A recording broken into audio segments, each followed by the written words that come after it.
आउज़ुबिल्लाहिमिनश्शैतानिर्रजीम बिस्मिल्लाहिर्रहमानिर्रहीम। प्यारे बच्चों, कैसे हैं आप लोग। अब हम उर्दू की स्टार्ट करेंगे दूसरी शिशमाई। ओके, दूसरी शिशमाई का हम आज पढ़ेंगे सफ़ा नंबर 17।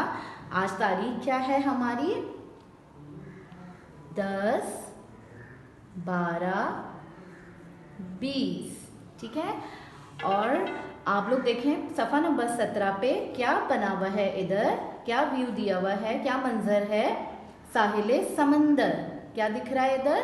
साहिले समंदर का मंजर। ठीक है, उसमें क्या दिख रहा है? साहिले समंदर में एक पानी का जहाज है, एक हवाई जहाज है, और क्या दिख रहा है? दरख्त है, बादल है, और क्या नजर आ रहा है इसमें? देखें, इसमें सूरज भी है, और साहिल समंदर पे एक बच्चा बैठा हुआ है, और वो बच्चा क्या कर रहा है?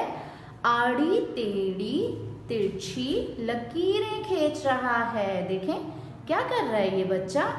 ये देखें, आड़ी टेढ़ी तिरछी लकीरें खींच रहा है। तो आए हम लोग भी इसकी हेल्प करते हैं, और हम लोग भी ऐसे एक प्रैक्टिस करते हैं। ठीक है, ये देखें, या आप लोग भी इस तरह से ऐसे आड़ी तिरछी लकीरें रेत पे बनाएं।